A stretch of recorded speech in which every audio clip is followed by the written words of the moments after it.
बात करने वाले हैं न्यूक्लियर फोर्सेस के बारे में। किसके बारे में बात करने वाले हैं? न्यूक्लियर फोर्सेस के बारे में। स्टूडेंट्स, हमें पता है कि जो न्यूक्लियस होता है, क्या होता है जो न्यूक्लियस में हमें पता है न्यूट्रॉन भी होते हैं और प्रोटॉन भी होते हैं। ओके, लेकिन ये भी पता है हमें कि प्रोटॉन और प्रोटॉन में, ध्यान देंगे, प्रोटॉन पे चार्ज कैसा होता है? पॉजिटिव। तो प्रोटॉन में क्या होगा? रिपल्शन। क्या होगा? रिपल्शन, क्योंकि प्रोटॉन पे चार्ज कैसा होता है? पॉजिटिव, और दूसरे प्रोटॉन पे ऐसे पॉजिटिव, तो दोनों में क्या होगा? रिपल्शन। क्या होगा? रिपल्शन। इस हिसाब से तो न्यूक्लियस साइज कितना छोटा है, बहुत छोटा साइज है न्यूक्लियस का, और फिर भी प्रोटॉन और प्रोटॉन की बात करें, वो एक ही न्यूक्लियस के अंदर कैसे इतनी स्टेबिलिटी के साथ रह रहे हैं। ध्यान देंगे स्टूडेंट्स, आज बात करेंगे इसकी न्यूक्लियर फोर्सेज की। किसकी बात करेंगे? न्यूक्लियर फोर्सेज की, कि प्रोटॉन और प्रोटॉन में क्या होना चाहिए? रिपल्शन। उसके बावजूद जो अपना न्यूक्लियस होता है उसमें प्रोटॉन और प्रोटॉन किस तरीके से रहते हैं एक साथ, और वो भी इतने स्टेबल। सुनेंगे स्टूडेंट्स, यहां बात होगी न्यूक्लियर फोर्सेज की। किसकी बात होगी? Nuclear forces. आगे बात समझ में, किसकी बात होगी यहाँ पे? न्यूक्लियर फोर्सेज की। ठीक है, न्यूक्लियर फोर्सेज सुनेंगे ध्यान से। प्रोटॉन में जो रिपल्सिव फोर्स होता है वो होता है इलेक्ट्रोस्टैटिक फोर्स। क्या होता है वो? Electrostatic force. क्या होता है? Electrostatic force. और वो कैसा होगा? रिपल्सिव। इलेक्ट्रोस्टैटिक फोर्स जो है कैसा होगा बच्चे? रिपल्सिव होगा। बात समझ में आ रही है? न्यूक्लियर फोर्सेज जो है ये होंगे अट्रैक्टिव। ये क्या होंगे?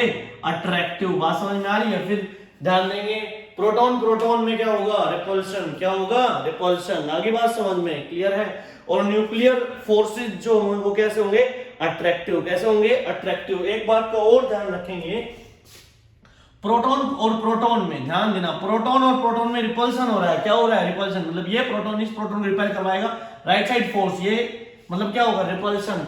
ध्यान देंगे, जब प्रोटॉन और प्रोटॉन के बीच का डिस्टेंस, क्या बोला? ये आर, क्या हो? Less than 10⁻⁻14 metre.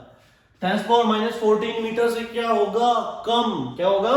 कम। तभी इन दोनों के बीच में एक फोर्स और लगेगा जिसको बोलते हैं न्यूक्लियर फोर्स। क्या बोलते हैं जिसको? Nuclear force. आगे बात समझ में, ठीक है? न्यूक्लियर फोर्स कब लगता है? न्यूक्लियर फोर्स कब लगता है? जब प्रोटॉन और प्रोटॉन के बीच में डिस्टेंस कितना हो? 10⁻⁻14 मीटर या उससे भी क्या हो? कम। तभी क्या लगेगा? ध्यान देंगे स्टूडेंट्स, क्या लगेगा? तभी अपना न्यूक्लियर फोर्स। और वो कैसा होगा? न्यूक्लियर फोर्स जो है वो अट्रैक्टिव होगा। कैसा होगा वो? ध्यान देंगे, वो अट्रैक्टिव होगा। आगे बात समझ में, इसीलिए प्रोटॉन के बीच में जो अट्रैक्टिव फोर्स है, किसकी वजह से? ध्यान देंगे, न्यूक्लियर फोर्सेस की वजह से। और प्रोटॉन के बीच में जो इलेक्ट्रोस्टैटिक फोर्स है, इन दोनों में से कौन सा फोर्स ज्यादा होगा? ध्यान देंगे स्टूडेंट्स, इन दोनों में न्यूक्लियर फोर्स क्या होगा? ज्यादा। इस वजह से क्या होगा भाई? यहाँ पे अट्रैक्शन। क्या होगा? अट्रैक्शन। क्लियर है? वैसे अगर देखा जाए तो न्यूट्रॉन और न्यूट्रॉन में, किसकी बात करें? न्यूट्रॉन और न्यूट्रॉन में अट्रैक्टिव फोर्स होगा, इलेक्ट्रोस्टैटिक नहीं होगा। कोई चार्ज ही नहीं है इन दोनों के बीच में, कैसा होगा? न्यूक्लियर फोर्स अट्रैक्ट करेंगे। अरे बोलो, प्रोटॉन और प्रोटॉन में बोलो अट्रैक्टिव फोर्स होगा। प्रोटॉन और न्यूट्रॉन में किसकी बात करी? प्रोटॉन और न्यूट्रॉन में भी क्या होगा? अट्रैक्टिव फोर्स होगा। ठीक है, लेकिन ध्यान देना, हम ये पता करेंगे अभी कि कौन सा किस में न्यूट्रॉन में फोर्स ज्यादा होगा, प्रोटॉन में होगा, प्रोटॉन न्यूट्रॉन में होगा। ध्यान देंगे स्टूडेंट्स, न्यूट्रॉन और न्यूट्रॉन की बात करें। किसकी बात करें? न्यूट्रॉन और न्यूट्रॉन में इलेक्ट्रोस्टैटिक फोर्स नहीं है, रिपल्सिव नहीं है, सिर्फ अट्रैक्टिव फोर्स है। ठीक है, प्रोटॉन में भाई, प्रोटॉन में रिपल्सिव भी है बाहर की तरफ, वो होगा इलेक्ट्रोस्टैटिक फोर्स। अंदर की तरफ अट्रैक्टिव फोर्स भी है, वो होगा अपना न्यूक्लियर फोर्स। और न्यूक्लियर फोर्स अंदर की तरफ लग रहा है, इलेक्ट्रोस्टैटिक फोर्स बाहर की तरफ लग रहा है, तो कहीं ना कहीं न्यूक्लियर फोर्स जो है कम हो जाएगा। न्यूक्लियर फोर्स क्या हो जाएगा बच्चे? कम हो जाएगा न्यूक्लियर फोर्स, क्योंकि इलेक्ट्रोस्टैटिक फोर्स जो बाहर लग रहा है वो न्यूक्लियर फोर्स को कम कर देगा। नहीं आई बात समझ में? अरे क्लियर है? और न्यूट्रॉन प्रोटॉन में सिर्फ अट्रैक्टिव फोर्स होगा, रिपल्शन होगा ही नहीं, क्योंकि इस पे कोई चार्ज नहीं है। तो हम ये कह के ये बात कर सकते हैं हम लोग कि ध्यान देंगे, न्यूट्रॉन और न्यूट्रॉन में जो न्यूक्लियर फोर्स होगा न्यूट्रॉन में वो बराबर होगा प्रोटॉन न्यूट्रॉन में जो न्यूक्लियर फोर्स होगा। और ये दोनों फोर्सेस ज्यादा होंगे प्रोटॉन और न्यूट्रॉन से। किससे भाई? प्रोटॉन और न्यूट्रॉन से। बोलो बात समझ में आई या नहीं आई? क्लियर है स्टूडेंट्स? यहां तक कोई डाउट? देखो फटाफट, हमने क्या बात की? न्यूक्लियर फोर्सेस की बात की। किसकी बात की हम लोगों ने? न्यूक्लियर फोर्सेस की। न्यूक्लियर फोर्सेस कब लगते हैं? जब प्रोटॉन न्यूट्रॉन में जो डिस्टेंस लेस देन 10⁻⁻14 मीटर होता है, तभी क्या लगते हैं? Nuclear forces. हाँ, इलेक्ट्रोस्टैटिक फोर्स भी लगता है, प्रोटॉन प्रोटॉन में लगेगा, क्लियर है। लेकिन फिर भी न्यूक्लियस इतना स्टेबल कैसे है? हाउ? तो बात ऐसी है भाई, जो प्रोटॉन प्रोटॉन है, प्रोटॉन न्यूट्रॉन है, न्यूट्रॉन न्यूट्रॉन है, उनके बीच में लग रहा है न्यूक्लियर फोर्स। और nuclear force is attractive force. Notes बनाते चलेंगे फटाफट, जो बोल रहा हूं वो लिखते चलेंगे कि न्यूक्लियर फोर्स जो है वो अट्रैक्टिव फोर्स है बेटा। क्या है? अट्रैक्टिव फोर्स है। हाँ, एक बात और, न्यूट्रॉन न्यूट्रॉन में सिर्फ न्यूक्लियर है, अट्रैक्टिव फोर्स है, इलेक्ट्रोस्टैटिक है ही नहीं।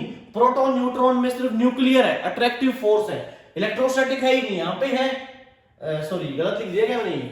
ये यहाँ आएगा बेटा, प्रोटॉन और प्रोटॉन, ठीक है, प्रोटॉन प्रोटॉन, क्लियर है। तो ये जो न्यूक्लियर फोर्सेस है इनके ज्यादा होंगे, प्रोटॉन प्रोटॉन क्या होगा? थोड़ा सा कम होगा। बोलो बात समझ में आई कि नहीं? क्या पढ़ा यहां तक हम लोगों ने? Nuclear forces. क्या पढ़ा? न्यूक्लियर फोर्सेस, क्लियर है।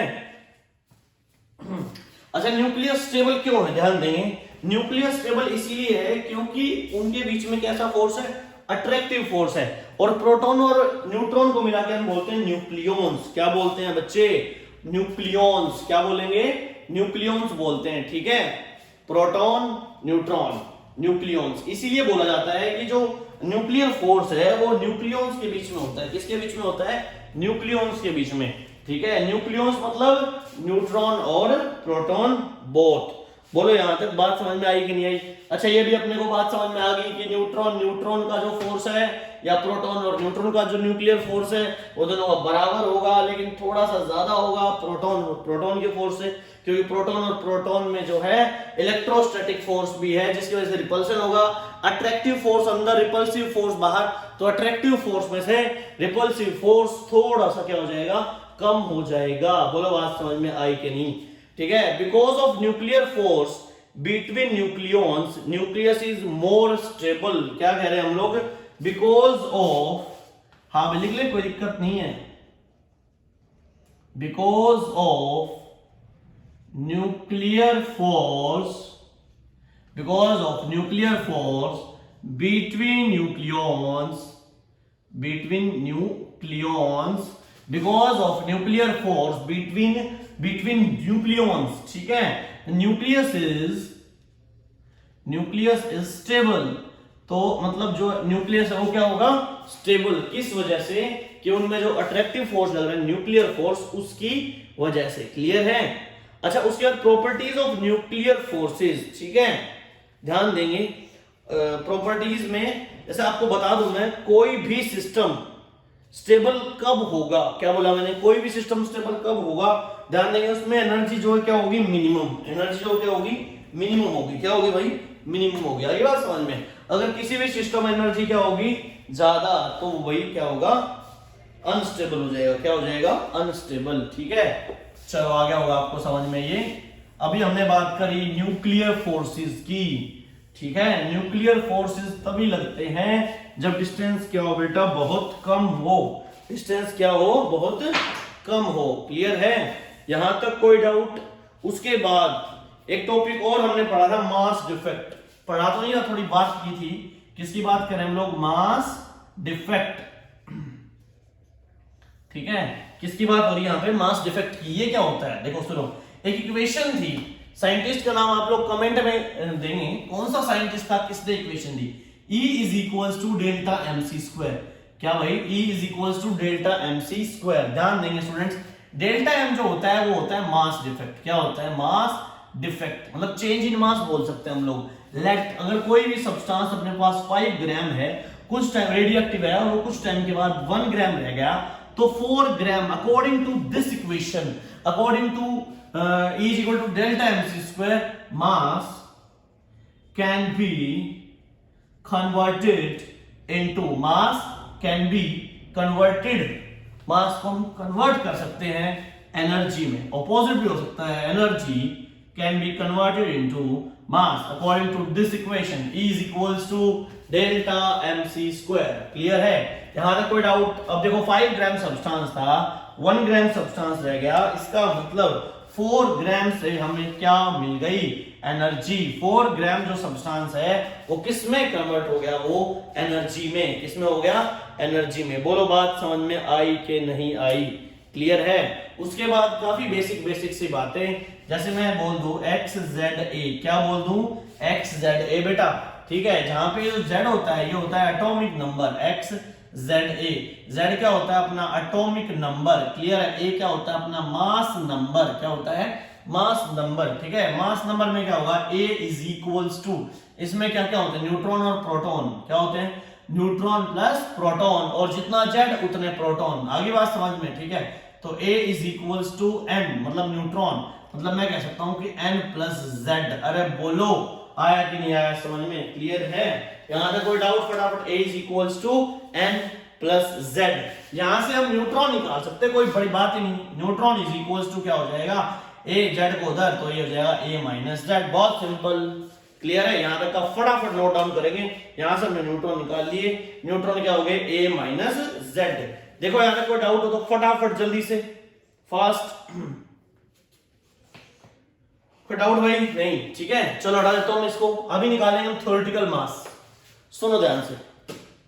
अभी क्या चीज देखी हमने? 5 ग्राम और 1 ग्राम। ठीक है? तो पता है ये जो 4 ग्राम है वो चेंज है। अगर मैं ये पता करना चाहता हूं कि 5 ग्राम से 1 ग्राम बच गया, 4 ग्राम का क्या हुआ भाई? 4 ग्राम का क्या हुआ? 4 ग्राम एनर्जी में कन्वर्ट हो गया। 4 ग्राम किस में कन्वर्ट हो गया बेटा? 4 ग्राम आपका एनर्जी में कन्वर्ट हो गया। क्लियर है? 5 ग्राम से वो 1 ग्राम बन गया, 4 ग्राम एनर्जी में कन्वर्ट हो गया। 4 ग्राम जो मास हम यहां पुट करेंगे तो वो एनर्जी आ जाएगी जो 4 ग्राम से हमें एनर्जी मिली है। E is equals to delta mc square. बोलो यहां तक कोई डाउट? क्लियर है? उसके बाद हम बात करते हैं थ्योरेटिकल मास की। किसकी बात करते हैं? थ्योरेटिकल मास। ठीक है भाई? एक न्यूक्लियस में जो है थ्योरेटिकल मास कितना होगा? चलो ध्यान दो फटाफट जल्दी से। हमें पता है कि न्यूक्लियस के अंदर क्या होते हैं? प्रोटॉन और न्यूट्रॉन। क्या होते हैं बेटा? प्रोटॉन और न्यूट्रॉन। प्रोटॉन कितने होंगे? प्रोटॉन उतने ही होंगे जितना जेड होगा, Z into mass of proton. अगर जेड 5 है, ठीक है, मतलब एटॉमिक नंबर 5 है, तो प्रोटॉन भी कितने होंगे? 5। तो 5 प्रोटॉन कितना मास हो जाएगा? 5 इंटू mp। ठीक है? क्लियर है? ये तो हो जाएगा प्रोटॉन का मास, न्यूट्रॉन का मास प्लस भाई न्यूक्लियस का मास, ये हो जाएगा A माइनस जेड। ये हो जाएगा A minus Z into mass of neutron. अरे बोलो क्लियर है? यहां तक बोलो बात समझ में आया कि नहीं आया? क्लियर है? अच्छा, अगर हम बात करें मास ऑफ एटम की, किसकी बात करें? मास ऑफ एटम की। ठीक है? वो न्यूट्रॉन है, Mn न्यूट्रॉन। ठीक है?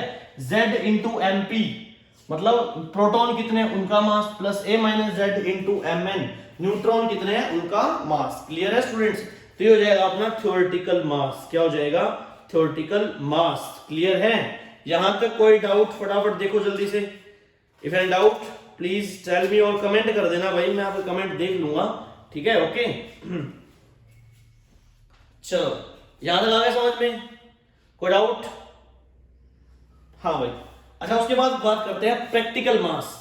मास of nucleus practically, mass of nucleus practically. हमें इतना पता है कि जो मास होता है न्यूक्लियस का थ्योरेटिकल, वो ज्यादा होता है मास ऑफ न्यूक्लियस प्रैक्टिकल से। आ रही बात समझ में? थ्योरेटिकल मास क्या होगा? ज्यादा, और प्रैक्टिकल मास क्या होगा? कम। ठीक है? तो इनका डिफरेंस जो होता है, थ्योरेटिकल मास वो जो आप कैलकुलेट करते हो, ठीक है, क्या बोलेंगे उसको? थ्योरेटिकल मास। क्या बोलेंगे उसको बेटा? थ्योरेटिकल मास बोलेंगे। क्या बोलेंगे उसको? थ्योरेटिकल मास। ठीक है? उसी को बोलते हैं हम लोग मास डिफेक्ट।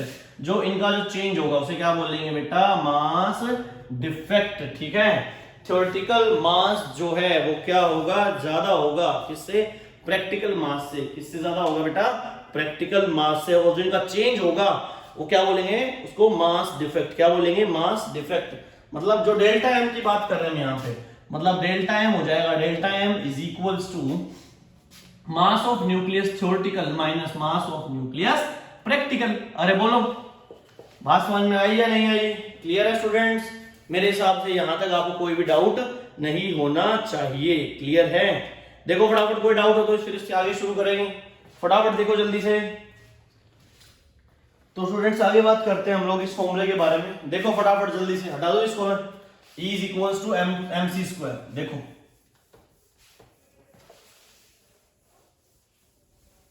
किसकी बात हो रही है? E is equals to M C square की। ठीक है, देखो ध्यान से, C की वैल्यू पुट कर देंगे। E is equals to delta M, mu का यू रखेंगे। ठीक है, और C की वैल्यू कितनी होती है? C the speed of light 3 into 10 power 8 और स्क्वायर कर देंगे 9 इंटू 10 पावर 16। अरे बोलो बात समझ में आएगी नहीं? क्लियर है बेटा? ये जो आपका आंसर आएगा जूल में आएगा। किसमें आएगा? जूल में। जो एनर्जी होगी वो किसमें आएगी? जूल में। जूल में नहीं चाहिए हमें, हम इलेक्ट्रॉन वोल्ट में चाहिए। किसमें चाहिए? इलेक्ट्रॉन वोल्ट में। आगे बात समझ में? तो सुनेंगे ध्यान से, थोड़ा आपको पता होना चाहिए। आगे मॉडर्न फिजिक्स पढ़ेंगे तो एक्सप्लेन कर दिया जाएगा, अभी बस सुन लो। जूल को हम डिवाइड कर दें, किससे डिवाइड कर दें? 1.6 इंटू 10 पावर माइनस 19 से। क्लियर है? E, क्योंकि थोड़ा सा हिंट देता हूं, W इज इक्वल टू क्या होता है? Q into V। W is equal to क्या होता है? Q into V। क्लियर है? तो थोड़ा सा ये पता होना चाहिए, Q is the charge, V is the volt, और ये चार्ज को E ले लो, इलेक्ट्रॉन वोल्ट। आगे बात समझ में? ठीक है, तो ध्यान देंगे फटाफट स्टूडेंट्स। अगर मैं डिवाइड कर दूं इसको 1.6 इंटू 10 पावर माइनस 19 से, ठीक है, तो किसमें कन्वर्ट हो जाएगा? ये इलेक्ट्रॉन वोल्ट में। इलेक्ट्रॉन वोल्ट में। आगे बात समझ में? अरे क्लियर है? किसमें कन्वर्ट हो गया? इलेक्ट्रॉन वोल्ट में। देखो कैसे, देखो इलेक्ट्रॉन का चार्ज, इलेक्ट्रॉन का चार्ज। क्लियर है? कितना होता है? 1.6 इंटू 10 पावर माइनस 19 कूलम। ये देखो, आगे बात समझ में? थोड़ा हिंट यहां आपको देता हूं। W is equal to Q into V है। W इज इक्वल टू क्या है? Q into V। W joule में है। W is equal to Q into V। Q की जगह आप लिख दो EV, E into V, electron volt. ठीक है, क्या लिख दिया हम लोगों ने? Electron volt. आगे बात समझ में? ठीक है, तो ध्यान देंगे एक बार स्टूडेंट्स। अगर मैं कुछ ऐसा कर दूं, सुनो ध्यान से, इसको डिवाइड कर दूं E से ही। E से ही क्या हो जाएगा? कैंसिल आउट हो जाएगा। क्या हो जाएगा? मैंने कुछ नहीं किया, मैंने E से ही मल्टीप्लाई और E से डिवाइड कर दिया। आप भी लगा के चल सकते हो। ठीक है भाई, E से मल्टीप्लाई और E से डिवाइड, 1.6 इंटू 10 पावर माइनस 19, और वही है 1.6 इंटू 10 पावर माइनस 19। क्लियर है? तो सुनेंगे ध्यान से, किसमें आ जाएगा अपना अब ये आंसर? इलेक्ट्रॉन वोल्ट में। किसमें आ जाएगा? इलेक्ट्रॉन वोल्ट में। बोलो यहां तक कोई डाउट? क्लियर है? इसको हम सोल्व कर लेंगे। अब सुनेंगे ध्यान से, ये हो गया E is equals to delta M into आएगा 9 into 10 power 16 upon 1.6 into 10 power minus 19। Clear है? डेल्टा एम यहाँ पे क्या हो जाएगा? मास। क्या हो जाएगा? मास। एक चीज का और ध्यान रखना है यहाँ पे, बहुत इंपॉर्टेंट है भाई। क्लास के हर बच्चे ने मेरे से पूछा बार बार कि सर यहां आपने कैसे ये सब कर दिया। डेल्टा एम जो है, क्या बोला मैंने? डेल्टा एम, ये चेंज इन मास है।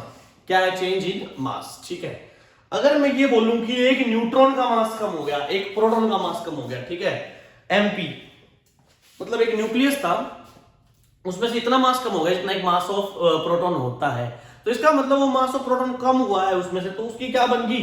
वो किसमें कन्वर्ट हो चुका है? एनर्जी में। किसमें कन्वर्ट हो चुका है? अगर एक प्रोटॉन, ठीक है, अगर दो प्रोटॉन होते हैं तो इसका मतलब है दो प्रोटॉन जो मास है वो किसमें कन्वर्ट हो चुका है? दो प्रोटॉन का मास एनर्जी में कन्वर्ट हो चुका है। आगे बात समझ में? ठीक है, तो अभी बात करेंगे लोग यूनिफाइड मास की। किसकी करेंगे? सुनो ध्यान से, अगर मान लो मैं ये कह दूं एक प्रोटॉन की एनर्जी, एक प्रोटॉन जब मास था वो और एनर्जी में कन्वर्ट होगा, तो कितनी एनर्जी हमें मिलने वाली है? क्या बोला? कितनी एनर्जी हमें मिलने वाली है? तो कैसे निकालेंगे? E is equal to delta M C square, और किसमें निकालते हैं हम लोग? इलेक्ट्रॉन वोल्ट में। इलेक्ट्रॉन वोल्ट छोटी यूनिट है, जूल एक बहुत बड़ी यूनिट है। आगे बात समझ में? अब एक छोटा सा एग्जांपल, मैंने इलेक्ट्रॉन वोल्ट क्यों लिया, मैंने जूल क्यों नहीं लिया? अब सोचो, अगर मान लो मेरे पास एक छोटा सा स्केल है, मतलब कोई छोटा सा पेन है, इसको मैं किलोमीटर में मेजर करूंगा क्या? किलोमीटर में? नो भाई, इसका ऑर्डर देखना पड़ेगा ना। हम इसको मीटर में भी नहीं बेटा, सेंटीमीटर में मेजर करेंगे। किसमें करेंगे? वैसे ही जो एनर्जी मिलेगी वो इलेक्ट्रॉन, वो इतनी कम मिलेगी कि हम उसको जूल में कैलकुलेट करेंगे।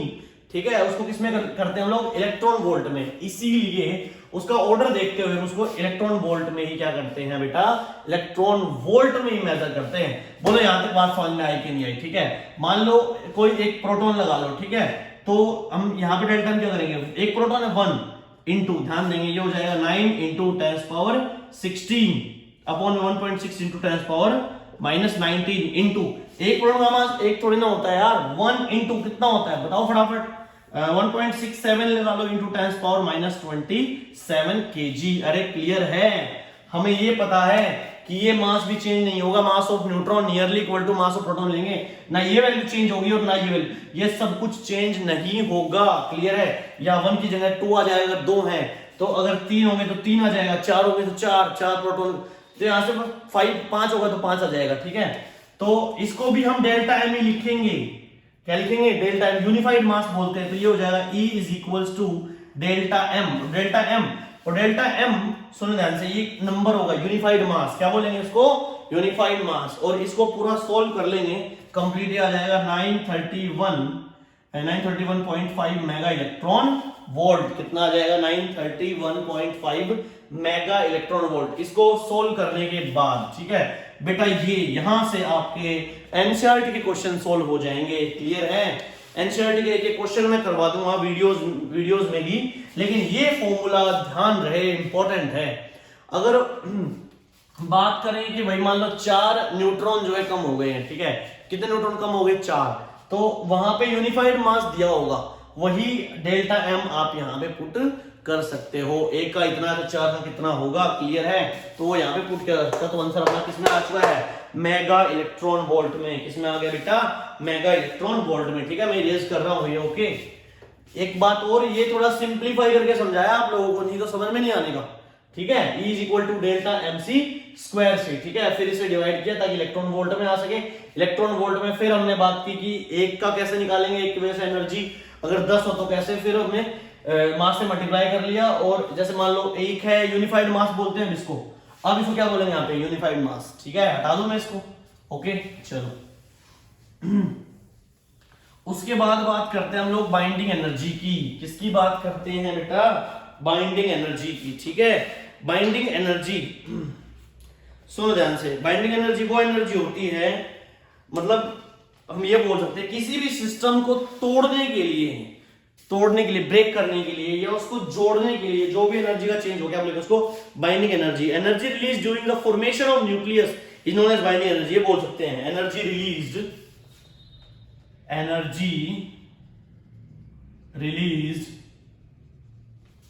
during the formation of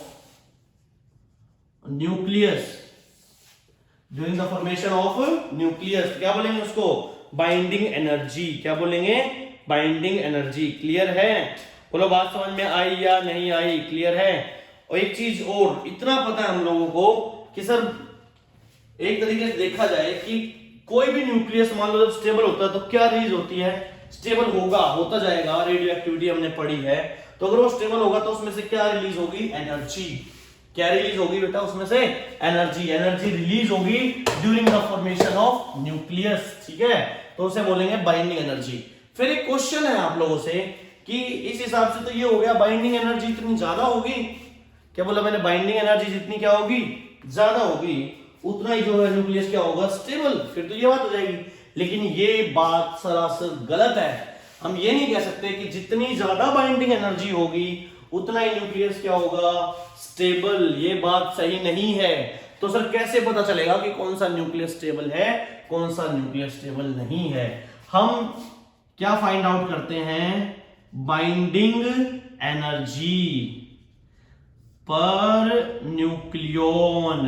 clear है, न्यूक्लियन क्या होते हैं, न्यूट्रॉन प्लस प्रोटॉन। आगे बात समझ में, क्या बोला हमने, बाइंडिंग एनर्जी पर न्यूक्लियन। किसकी बात करें बेटा, बाइंडिंग एनर्जी पर न्यूक्लियन की बात करें यहाँ पे, कि बाइंडिंग एनर्जी पर न्यूक्लियन जिसकी ज्यादा होगी तभी वो क्या होगा, सबसे ज्यादा स्टेबल होगा। Binding energy per nucleon. ठीक है, और आगे समझ में, ठीक है। यहां तक कोई डाउट, देखो फटाफट जल्दी से। हाँ भाई देखो, अब बात कर लेते हैं हम लोग कि बाइंडिंग एनर्जी ज्यादा कब होगी। ठीक है, ये तो हो गया बाइंडिंग एनर्जी पर न्यूक्लियन। देखते हैं अब एक बात और ध्यान देना, इस हिसाब से तो देखो जितने न्यूक्लियन ज्यादा होंगे उतनी बाइंडिंग एनर्जी ज्यादा होगी, पक्की बात है। मतलब मैंने क्या कहा कि जो बाइंडिंग एनर्जी है, क्या बोला, बाइंडिंग एनर्जी उतनी ज्यादा होगी जितने ज्यादा क्या होंगे, न्यूक्लियॉन्स। आगे बात समझ में। लेकिन ये नहीं होगा कि सर बाइंडिंग न्यूक्लियॉन ज्यादा है तो स्टेबल भी ज्यादा होगा, ऐसा कुछ नहीं है। मैंने क्या कहा कि अगर न्यूक्लियॉन ज्यादा है तो पक्का पता है बाइंडिंग एनर्जी ज्यादा होगी। मैंने क्या कहा, अगर न्यूक्लियॉन ज्यादा है तो बाइंडिंग एनर्जी सबसे ज्यादा होगी। लेकिन ये पक्का नहीं है कि बाइंडिंग एनर्जी ज्यादा है, न्यूक्लियॉन ज्यादा है तो सबसे ज्यादा स्टेबल भी वही होगा, ऐसा कुछ नहीं है। ठीक है, तो मतलब न्यूक्लियॉन जितने ज्यादा होंगे श्योर पक्का बाइंडिंग एनर्जी उतनी ज्यादा होगी। लेकिन बाइंडिंग एनर्जी ज्यादा होगी तो पक्का ये नहीं है कि वो स्टेबल भी ज्यादा हो। ठीक है, तो स्टेबिलिटी के लिए हम क्या देखते हैं, बाइंडिंग एनर्जी पर न्यूक्लियॉन। ठीक है, ऐसा कर्व भी आपके एनसीईआरटी में वो आप एक बार देखेंगे, बाइंडिंग एनर्जी पर न्यूक्लियॉन। तो वो कर्व आपका नेक्स्ट क्लास में करवाया जाएगा, तब तक आप यहां तक पढ़ लेंगे। और जो फॉर्मूला आपको बताया E is equals to delta MC square, E is equals to delta MC square, या बात कर ले हम लोग E is equals to delta M 931.5 mega electron volt, that is unified mass. ठीक है, और एनसीईआरटी में तो हिंट भी दे रखा है, क्वेश्चन देखोगे ना आप, डेल्टा M की वैल्यू ऑलरेडी वहां पे गिवन है हर क्वेश्चन में। ठीक है, तो वो आपको याद भी होनी चाहिए। चलो यहां तक का हो गया आपका, तो बाकी पढ़ेंगे हम लोग नेक्स्ट क्लास में।